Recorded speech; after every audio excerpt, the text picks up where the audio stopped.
राम राज कभी धर्म से नहीं आता। दशरथ जी महाराज धर्म के प्रतीक हैं। धर्म से राम राज्य नहीं आता।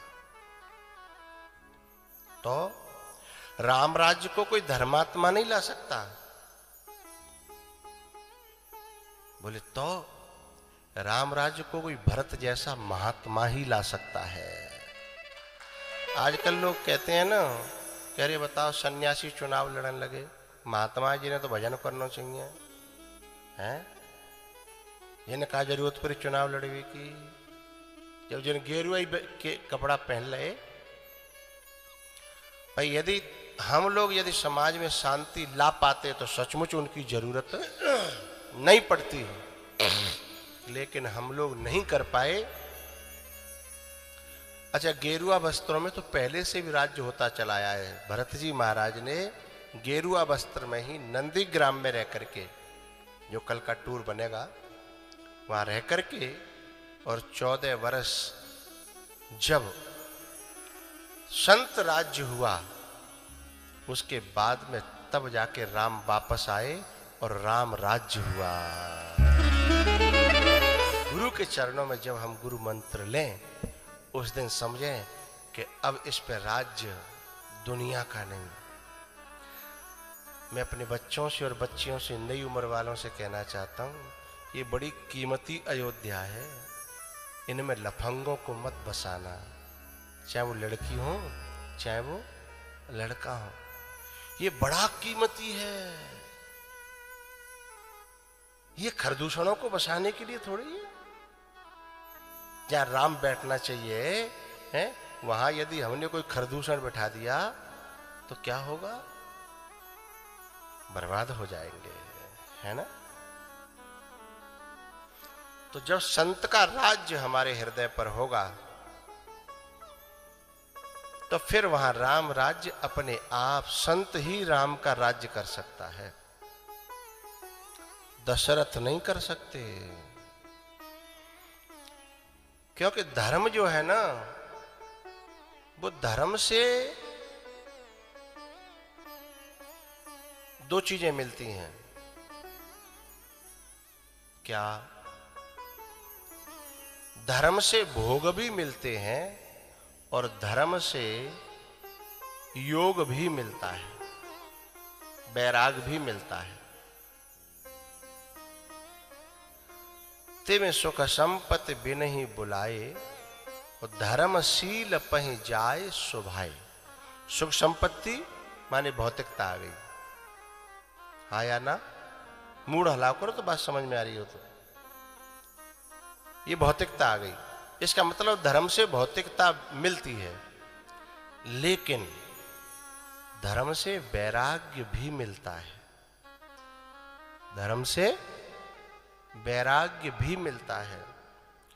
लेकिन यदि धर्म किसी संत के सानिध्य से दूर है तो ज्यादा से ज्यादा क्या मांगेगा? सुख संपत्ति। सुख संपत्ति घर आवे, कष्ट मिटे तन का। तो 2 कौड़ी में अपना धर्म बेच दिया हमने। बहुत सस्ता सौदा हो गया, जिससे वैराग्य मिल सकता था और वैराग्य से परमात्मा मिल सकता था, आत्मज्ञान और ब्रह्म ज्ञान मिल सकता था, जिससे राम मिल सकता था। उसे काम मांग लिया। सुख और संपत्ति काम के साधन है, राम के साधन नहीं है। हम एक दिन यहां दूसरी कथा चल रही थी, तब हम आए आधा घंटे के लिए। हमने 10 मिनट कथा सुनी, अच्छी लगी, बहुत अच्छा लगा, हम भी बोले, लेकिन उसमें एक बात नहीं, मोह सुहानी। बोले क्या? एक बात मुझे अच्छी नहीं लगी। कौन सी बात थी? उन्होंने कहा कि ये भगवान की कृपा है कि इतनी इतनी कोरोना की लहरें आई और हम फिर भी जिंदा हैं। कोरोना की लहर से तो कुत्ते भी जिंदा हैं,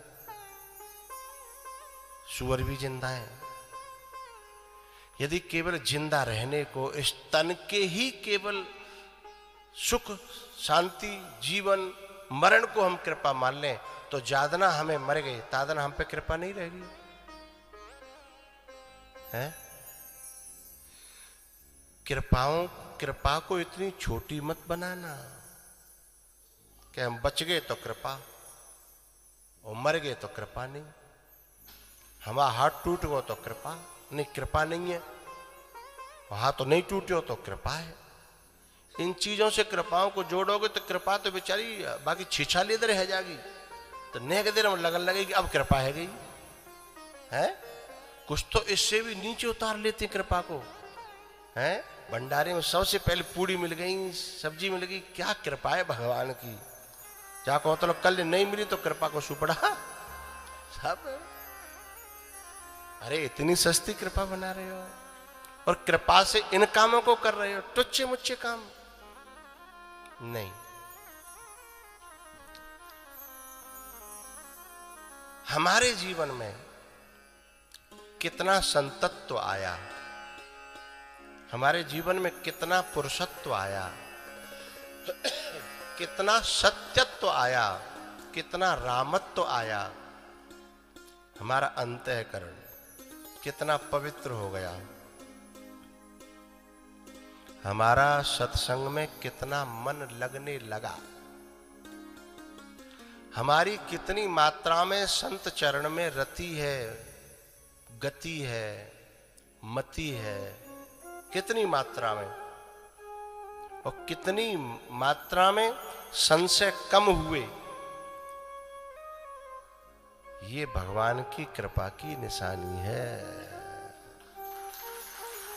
और ये एक जन्म का काम नहीं है, पर जा जन्म में हमने थोड़ा सा कमाए लो कि श्रद्धा घटे नहीं, संशय हो ही नहीं। पहले ठीक था, श्रद्धा घटे न।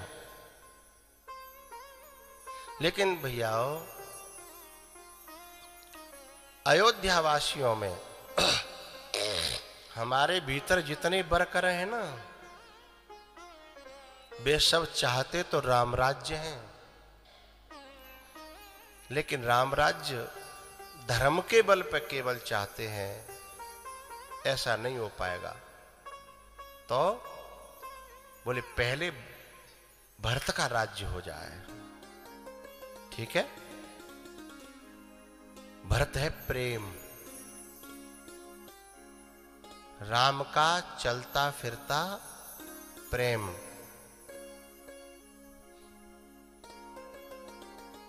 किसी ने कहा ये कौन डोल रहा है सांवला सांवला, बोले राम का प्रेम डोल रहा है।